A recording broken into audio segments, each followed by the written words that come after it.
First of all good evening to all of you. मैं Gurpreet Singh Spark Institute के official YouTube channel से। अगर मैं सर आज की वीडियो की बात करूं तो आप जानते हो जी, मैंने सिलोक्स चैप्टर को स्टार्ट कर रखा था। अगर मैं बात करूं तो आज हम सिलोक्स का पार्ट नंबर 4 पढ़ने जा रहे हैं। इसके 3 पार्ट मैंने पहले यूट्यूब पे अपलोड कर रखे हैं जी, जिनमें से पहला पार्ट जो था वो आपका यूट्यूब पे पब्लिक भी अपलोड किया गया था और प्राइवेट चैनल पे भी अपलोड किया गया था।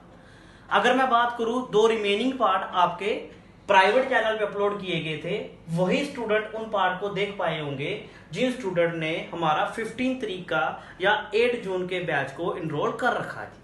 Clear sir.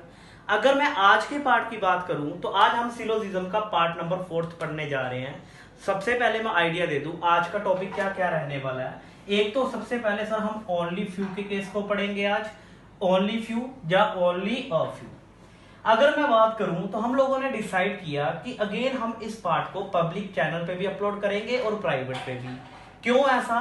क्योंकि जिन स्टूडेंट ने कभी एग्जाम दे रखा है या जो स्टूडेंट एग्जाम के पैटर्न को समझता है तो वो जानता है इस बात को कि सर जो पेपर में सिलोजिज्म के 5 क्वेश्चन आते हैं, उन 5 क्वेश्चन की जो स्टेटमेंट अब लेटेस्ट पैटर्न के बेस पे पूछी जा रही है 2019 या 2020 की अगर मैं बात करूं तो हर एक स्टेटमेंट में ओनली फ्यू और ओनली अ फ्यू के कंसेप्ट के साथ एग्जामिनर स्टेटमेंट को रख रहा है।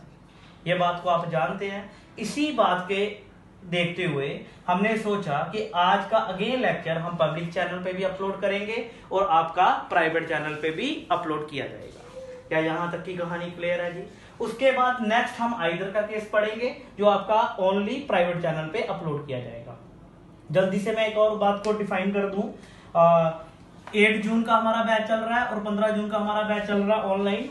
नेक्स्ट बैच हम 22 जून को स्टार्ट कर रहे हैं जी, जिसका टाइम है जी दोपहर को 1 बजे से 3 बजे तक। अगर कोई भी इंटरेस्टेड स्टूडेंट इस बैच को एनरोल करना चाहता है तो सर वो दिए गए नंबर पे व्हाट्सएप कर लो, ताकि हम आपको जो नेक्स्ट प्रोसीजर है बैच को कैसे एनरोल करना होता है वहां पे बताया जाएगा। Clear sir? थोड़ा सा और मैं बता दूं किस तरह से प्रोसीजर रहता है जी। सबसे पहले हम क्या करते हैं, अगर आपने 1 से 3 बजे का बैच ले रखा है तो आपको पहले कंसेप्ट दिया जाएगा जो यूट्यूब के प्राइवेट चैनल पे अपलोड किया जाता है। उसके बाद 1 से 3 के बीच में डेली 2 क्लासें ली जाएंगी, जैसे रीजनिंग और इंग्लिश। अगर मैं बात करूं तो देन ये दोनों क्लासें आपकी जूम पे लाइव रहती हैं। लाइव का मतलब क्या है कि जो सुबह का कंसेप्ट आपको दिया गया है उसके अगर आपको डाउट है तो वो आप रीजनिंग की क्लास में डिस्कस करो। प्लस अगेन उसके बाद आधे घंटे के बाद डाउट को डिस्कस करने के बाद आपको यहाँ पे हम क्विज कंडक्ट करते हैं, मतलब आपको क्वेश्चन दिए जाते हैं, बच्चे एट ए टाइम क्वेश्चन को सॉल्व कर रहे होते हैं। Clear sir? चलते हैं जी आज की टॉपिक की तरफ। ओनली फ्यू और ओनली अ फ्यू। अगर जिन बच्चों ने हमारे पहले 3 पार्ट को अच्छे से देख रखा है तो उन्होंने देखा होगा कि सर मैंने चीजों को वेन डायग्राम से भी सोल्व करवाया, मैंने चीजों को वेन डायग्राम से भी सोल्व करवाया हुआ है और मैंने चीजों को 150 के कंसेप्ट से भी सॉल्व करवाया, मतलब शॉर्टकट। और जिन बच्चों ने पहले 3 पार्ट को अच्छे से समझ लिया है या वो स्टूडेंट जिन्होंने इन 2 बैच को इनरोल कर रखा है तो वो ये बात जानते हैं सर वाकई में अब 1 मिनट में हम सिलोक्स के 5 क्वेश्चन कर पा रहे हैं। पॉइंट क्लियर है जी? तो वो स्टूडेंट इस बात को जानते हैं। तो चलो ज्यादा टाइम ना लेते हुए मैं आज के टॉपिक को स्टार्ट कर रहा हूं। अगर मैं आज के टॉपिक की बात करूं तो जो आपके सामने गिवन स्टेटमेंट होती है उसमें एग्जामिनर एक वर्ड यूज करता है जी, ओनली फ्यू या ओनली अ फ्यू। उससे पहले एक और बेसिक एग्जांपल को हम समझ रहे हैं जी।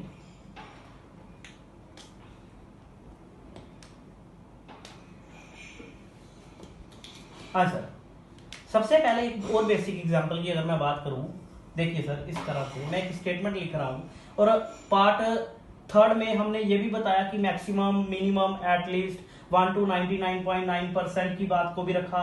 ऑल के साथ कैन नेवर आए तो 2 मतलब होते हैं। ये सारे रूल्स हम डिस्कस कर चुके हैं और अगर अकेला स्टेटमेंट में ओनली आ रहा होगा तो इस बात को भी हम समझ चुके हैं, पॉजिटिव स्टेटमेंट होती है ना।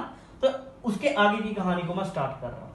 अभी मैं आपके सामने एक एग्जांपल रख रहा हूं। एग्जांपल लिखने का तरीका क्या है, मिनिमम ए इज बी लिख रहा हूं, मिनिमम ए इज बी पहली स्टेटमेंट। अगली स्टेटमेंट है only C is B. Clear sir? और इसी के साथ थर्ड स्टेटमेंट है some A is not B. शाबाश। अगर आपने इस स्टेटमेंट को रीड कर लिया है तो जल्दी से इसका पहले हम बेसिक वेन डायग्राम से देख लेते हैं। ठीक है जी, बेसिक वेन डायग्राम से देख लेते हैं। तो भाई साहब बताओ वेन डायग्राम कैसे बन रहा होगा।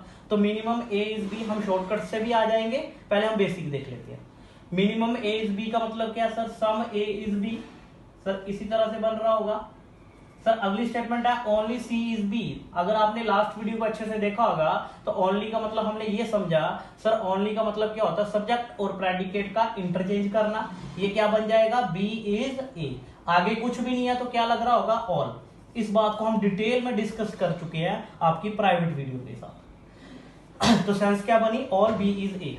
सॉरी, इसका मतलब क्या बना, देखो मैंने क्या कहा, ओनली सी इज बी का मतलब क्या, सब्जेक्ट प्रेडिकेट इंटरचेंज होना। इंटरचेंज करने का मतलब क्या हुआ, बी। एक सेकेंड, स्टेटमेंट थोड़ी सी चेंज कर लेते हैं। स्टेटमेंट है जी, हाँ सर, इस स्टेटमेंट का मतलब क्या हुआ सर, इस स्टेटमेंट का यही मतलब हुआ सी इज बी, क्योंकि ओनली का मतलब क्या होता है, सब्जेक्ट प्रेडिकेट इंटरचेंज करना। तो मतलब क्या हुआ, सी इज बी। अगर आगे कुछ भी नहीं है तो क्या कंसीडर होगा, ऑल। तो डायग्राम कैसे बनेगा, ऑल सी इज बी। क्या इस बात को समझ पाए, शाबाश। अगर आप इस बात को समझ पाए हो तो अगली स्टेटमेंट में कहा सम ए इज नॉट बी। तो सर इस बार ये जो स्टेटमेंट है पहले ए और बी के लिए पॉजिटिव थी, अगेन एक साथ ही बोलेगी। तो इस तरह की लैंग्वेज को कैसे डायग्राम ड्रॉ करना होता है, sir some A is not. अगर आपने थर्ड पार्ट को अच्छे से देखा होगा, उन स्टूडेंट ने जो इनरोल कर रखे हैं, तो हमने लास्ट क्लास में कंसेप्ट पढ़ा था, sir some A is not B पढ़ रखा था। कुछ ए का पार्ट क्या नहीं है, बी नहीं है। और अगर मैं बात करूं बी से ए, तो बी से कौन सा केस होगा, डाउट लाइन। डाउट लाइन है तो सारी बातें क्या होंगी, फॉल्स। तो कहने का मतलब इस तरह के क्वेश्चन में सिर्फ एक ही कंक्लूजन ट्रू होता है, और वो कौन सा होता है, जो गिवन स्टेटमेंट होती है। वो स्टेटमेंट क्या है जी, सम ए इज नॉट बी। तो कहने का मतलब यही कंक्लूजन आपका क्या रहा होगा, ट्रू रहा होगा। ये बात क्लियर है, क्योंकि ये सारी डिस्कशन मैं लास्ट थर्ड पार्ट की वीडियो में कर चुका हूं। हाँ जी सर। तो कहने का मतलब क्या है कि सर यहां स्टेटमेंट है some A is not B. तो डायग्राम बनाने का तरीका कुछ इस तरह से। अब मैं आपसे सामने कंक्लूजन लिख रहा हूं सर। कंक्लूजन नंबर 1, सर मेरे को बताओ, A can never be C. दूसरा conclusion, C can never be A. अब आपको बताना है कि कौन सा कंक्लूजन ट्रू, कौन सा फॉल्स। जो भी स्टूडेंट फर्स्ट टाइम इस वीडियो को देख रहा है, तो सिलोजिज्म का पार्ट नंबर 1 मैंने अपने पब्लिक चैनल पे अपलोड कर रखा है, तो आप उसको देख लेना, उससे आपको ट्रिक समझ आ जाएगा। तो शाबाश, आप जानते हो सर कैन नेवर का मतलब क्या होता है। सर कैन नेवर का मतलब तो नोट होता है। सर कैन नेवर का मतलब नोट होता है। आगे कुछ भी नहीं तो क्या होगा, ऑल। आगे कुछ भी नहीं तो क्या होगा, ऑल। मैंने कहा जब भी ऑल के साथ नोट होगा, कहां, कंक्लूजन में। रूल पढ़ रखा है हमने, जब भी ऑल के साथ नोट होगा, कहां, कंक्लूजन में। मैंने क्या कहा, जब भी ऑल के साथ क्या होगा, नोट होगा, कहां पे, कंक्लूजन में। तो इसका मतलब क्या होगा, सर सम ए तो एज इट रहा, इज नॉट सी। क्या इस बात को समझ पाए।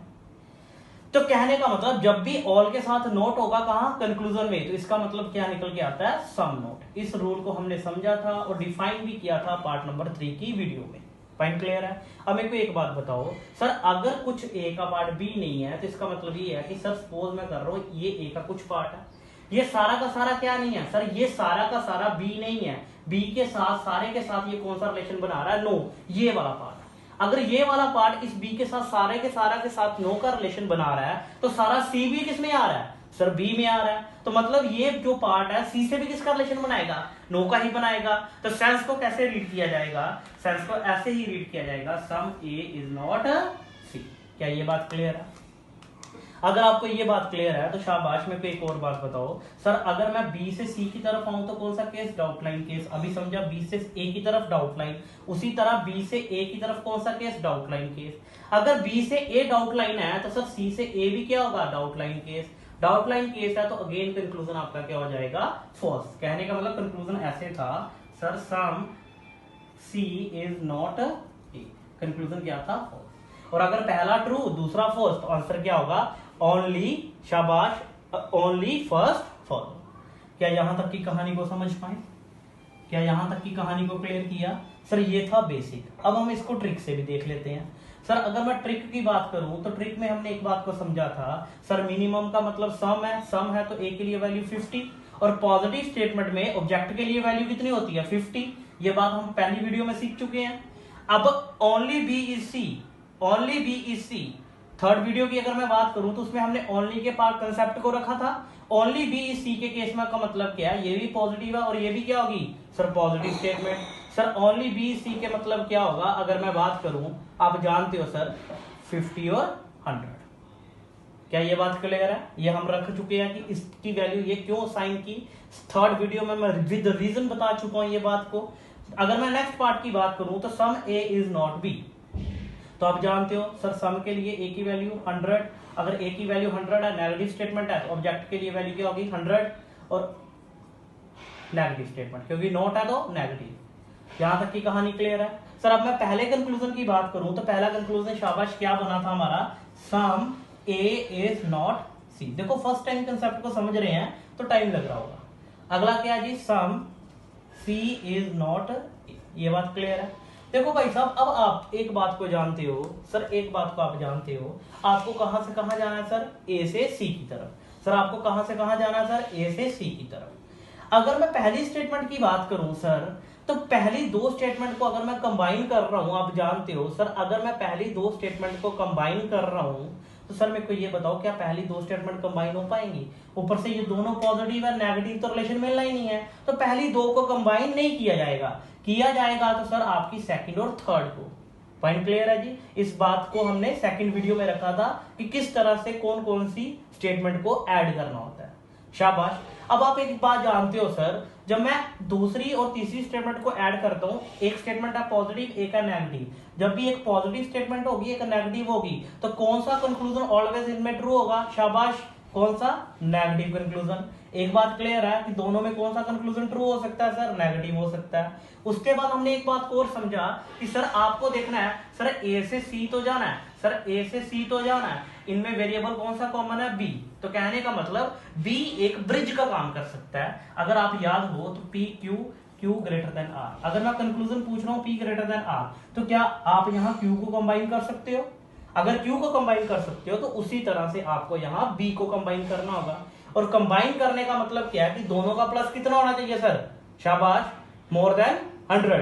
अगर दोनों का प्लस मोर देन 100 है तो ये ए को सी तक रूट दे रहा होगा, जो हमने सेकंड वीडियो में डिटेल पे डिस्कस किया रखा है। तो मैं आता हूं सर, ऑब्वियसली बी भी कंबाइन हो रहा है। शाबाश, पॉजिटिव और नेगेटिव, नेगेटिव कंक्लूजन मिलेगा, नेगेटिव ही है। ए के पास वैल्यू कितनी है 50, यहां भी कितनी है 50, सी के पास वैल्यू 100, सी के पास वैल्यू 100, कंक्लूजन ट्रू होगा। कहने का मतलब हर एक वैल्यू सेटिस्फाइड हो रही है कि नहीं हो रही, तो ट्रू होगा। शाबाश, सेकंड देख लो। अब आप सेकंड कंक्लूजन को ध्यान से देखो तो अगेन आपको इन्हीं को कंबाइन करना होगा भाई साहब, आपको इन्हीं दोनों को कंबाइन करना होगा। पर सर एक बात बताओ, सी के लिए वैल्यू 100 है, 100 रुपया है, 100 रुपया खर्च सकता है। हमने इनकम और एक्सपेंडिचर का कंसेप्ट भी रखा था फर्स्ट वीडियो में, देख लेना अच्छे से। अब मैं बताऊं ए के लिए वैल्यू यहां कितनी है सर? सम ए मतलब 50। आपने पढ़ रखा ना, यहाँ पे गलत लिख दिया हुआ है। मैंने क्या कहा सर, ए के लिए वैल्यू कितनी है सर? 50, क्योंकि सम ए है ना, तो ए के लिए वैल्यू कितनी है 50। अगर ए के लिए वैल्यू 50 है, नेगेटिव में ऑब्जेक्ट के लिए वैल्यू क्या होती है 100। अगर किसी बंदे के पास 50 रुपए हैं तो वो 100 कैसे खर्च सकता है? नहीं खर्च सकता, तो कंक्लूजन क्या हुआ? फॉल्स। तो मैं उम्मीद कर रहा हूं जो भी इनरोल कर रखे बच्चे हैं तो उनको मेरी बात एज इट समझ आ रही होगी, और जो बच्चे फर्स्ट टाइम वीडियो को देख रहे हैं तो उनको थोड़ी सी दिक्कत आ रही होगी। उसके लिए क्या है सर, आपको पहले तीनों पार्टों को अच्छे से समझना होगा। पॉइंट क्लियर है? और जिनने इनरोल कर रखा है वो ये बात को जानते भी होंगे कि विद इन 1 मिनट हम 5 क्वेश्चन सॉल्व कर भी रहे हैं सर, वाकई में जैसे इनइक्वालिटी के होते हैं। क्या ये बात क्लियर है? देखो सर, इस क्वेश्चन को मैंने क्यों रखा ओनली फ्यू के केस में, उस बात को समझते हैं। देखिए सर, अगर मैं ओनली फ्यू की बात करूं सर, स्टेटमेंट इस तरह से लिख रखा होगा, ओनली अ फ्यू या ओनली फ्यू, इस तरह से भी आ सकता है, ओनली फ्यू भी आ सकता है और ओनली अ फ्यू भी आ सकता है। Only a few A is B. तो इस स्टेटमेंट को ड्रॉ करने का मतलब क्या है? सबसे पहले इसका मीनिंग देख लेते हैं। सर देखो, मैंने क्या कहा, पहले एक स्टेटमेंट होती थी सम ए इज बी, है ना? तो सम ए इज बी की स्टेटमेंट को आप ऐसे ड्रॉ करते थे, कोई प्रॉब्लम नहीं है। वेन डायग्राम, शॉर्टकट पे भी आऊंगा, पहले वेन डायग्राम बेसिक। तो सम ए इज बी की स्टेटमेंट को हम ऐसे ड्रॉ करते थे, कोई प्रॉब्लम नहीं है। तो यहां कौन सा कंक्लूजन ट्रू होता था? अगर स्टेटमेंट होती थी सम ए इज बी तो कौन सा ये डायग्राम बनता था। और इस केस में कौन सा कंक्लूजन ट्रू होता था? इस केस में सर यही कंक्लूजन ट्रू होता था, या तो सम ए इज बी या तो सम बी इज ए। क्या इस बात को क्लियर किया कि सर कुछ ए बी है, सर अगेन रिपीट होने पे ट्रू, सर कुछ बी ए है, दिख रहा है तो बिक रहा है तो ट्रू। ये बात क्लियर है। बट सर अगर मैं इस केस की बात करूं, इस केस की बात करूं तो यहां कंसेप्ट हमें समझना होगा। यहां एग्जामिनर क्या लिख रहा है? Only a few A is B. मतलब क्या हुआ इस बात का? हिंदी में जानो तो सर इसका मतलब ये हुआ कि सर कुछ ए का पार्ट क्या है? बी। कुछ ही ए का पार्ट क्या है? बी। ये जो ही की सेंस आ रही है ये ओनली अ फ्यू का मतलब डिफाइन कर रही होगी। उधर इसका मतलब क्या है? सम ए का बी का मतलब सर कुछ ए क्या है? बी। बट यहां क्या पढ़ोगे? कुछ ही ए का पार्ट क्या है? बी। अगर कुछ ही ए का पार्ट बी है तो ये जो बचा ए है ये क्या नहीं होगा सर? बी नहीं होगा। क्या बात समझ पाए? क्या इस मीनिंग को समझ पाए? सर अगर कुछ ए का पार्ट बी है तो some A is B. Simple diagram sir, no problem. मतलब ये जो बचा पार्ट है इस बचे पार्ट से क्या रिलेशन बना रहा है तो यहां आता है डाउट नहीं, जो हमने फर्स्ट पार्ट में देखा था। बट अगर मैं यहां बात करूं ओनली अ फ्यू के केस की तो इसका मतलब क्या होगा? सर ओनली अ फ्यू का हिंदी में पढ़ो, पढ़ के देखो, शाबाश, पढ़ो एक बार मन में।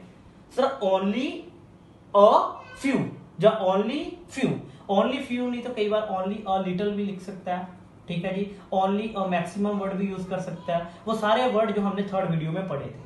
तो ओनली अ फ्यू का मतलब क्या होता है? कुछ ही ए का पार्ट क्या है? बी। ये जो ही की सेंस देख रहे हो ना, इसको आपने इस बार ध्यान में रखना है। तो इसका मतलब क्या निकल के आएगा?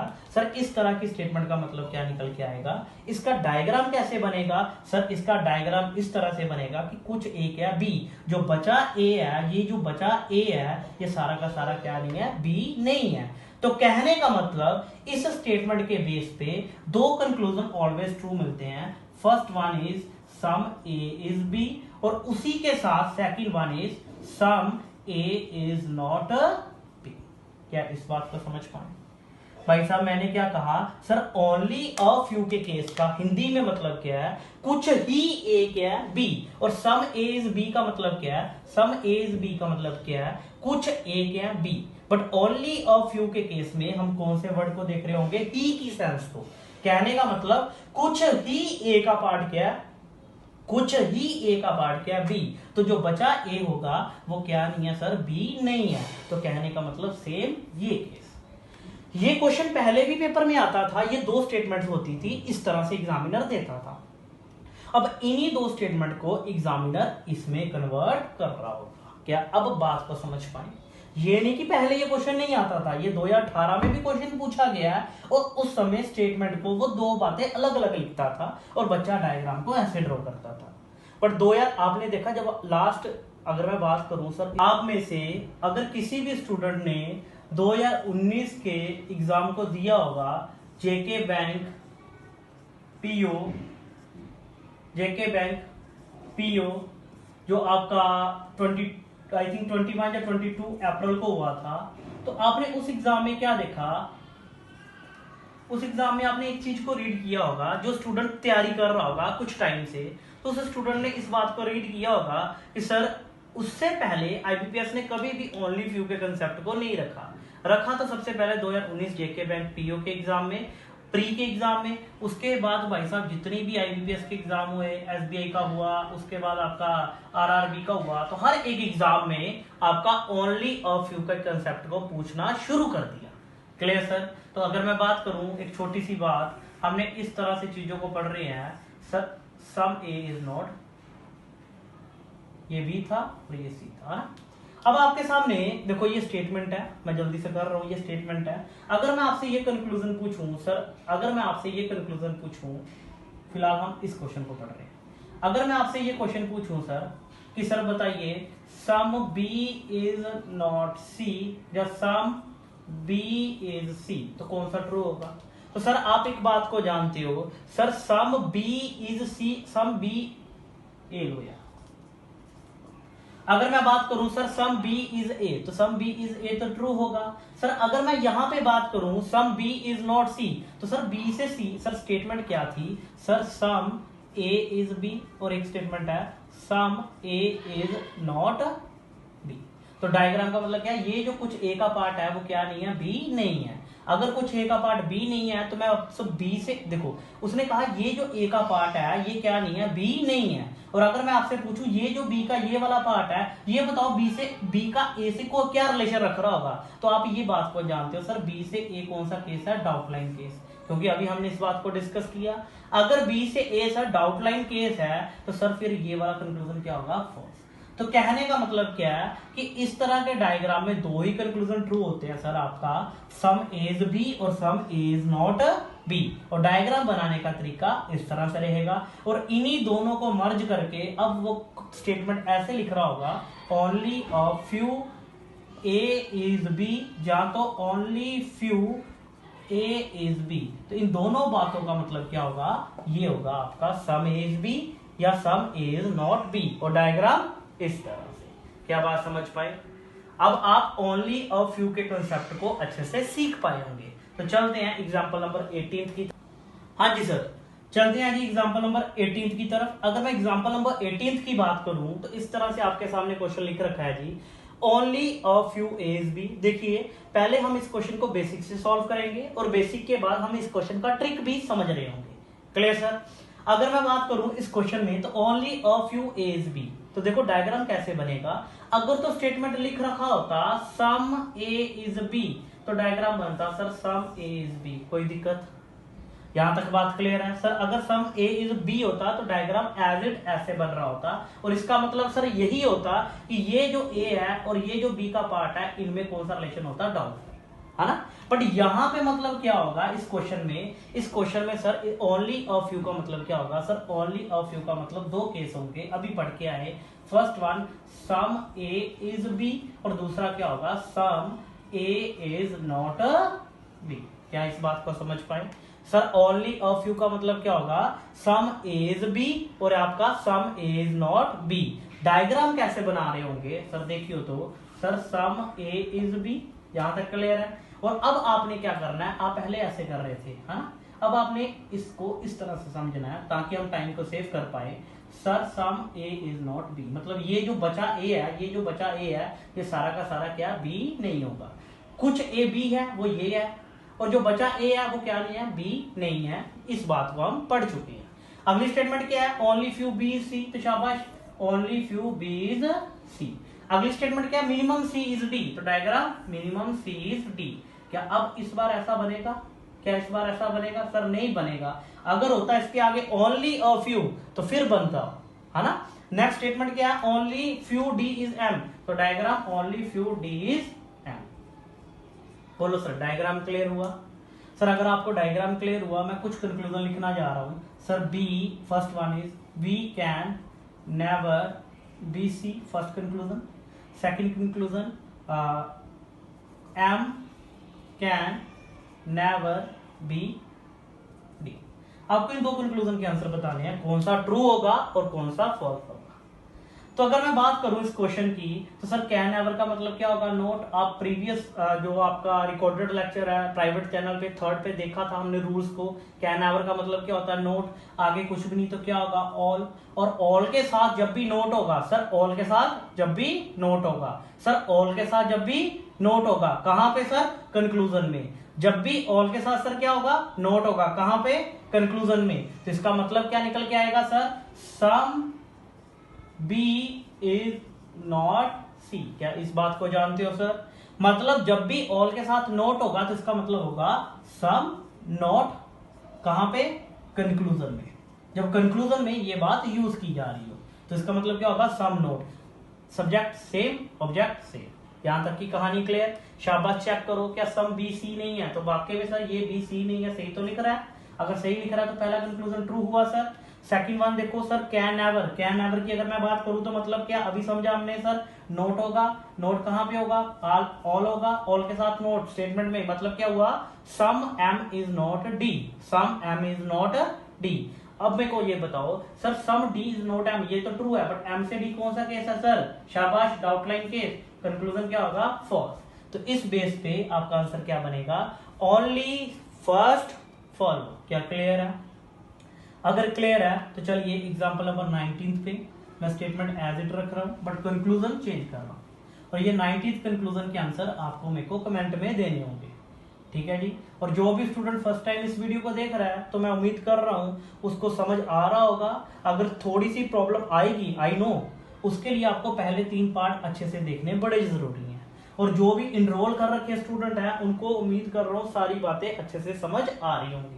या वो स्टूडेंट जिसने पब्लिक चैनल पे फर्स्ट पार्ट को अच्छे से देखा है तो उसको भी 80% तक चीजें समझ आ रही होंगी। पॉइंट क्लियर है जी?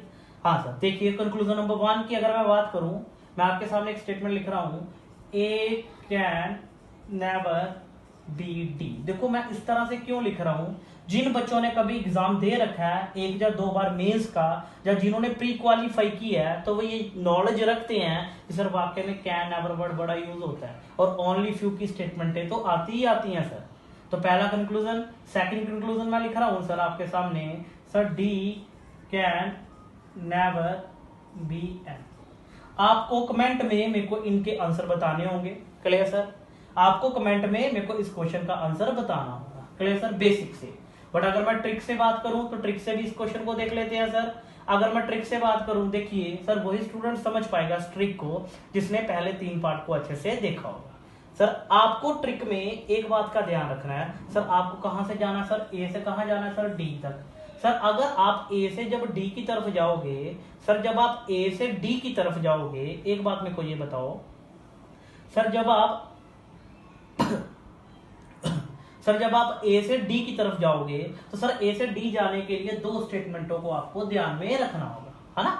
आपको जब भी ए से डी की तरफ जाना है तो 2 स्टेटमेंट को ध्यान में रखना है ना? अगर मैं बात करूं यहां पे सबसे पहला पॉइंट, ए से डी जाने की कंडीशन की अगर मैं बात करूं सर, प्लीज एक बात को देखो, तो इसमें एक पॉजिटिव स्टेटमेंट है, एक नेगेटिव स्टेटमेंट है। इसमें भी एक पॉजिटिव स्टेटमेंट है, एक नेगेटिव स्टेटमेंट है। इसमें क्या, सिर्फ एक पॉजिटिव स्टेटमेंट। क्या इस बात को जानते हो? शाबाश। अब मेरे को एक बात बताओ, देखो बिगिनर है, जब फर्स्ट टाइम चीजों को पढ़ रहे हैं तो टाइम लग रहा होगा समझने में, जब सीख जाएंगे तो ट्रिक अप्लाई कर रहे होंगे।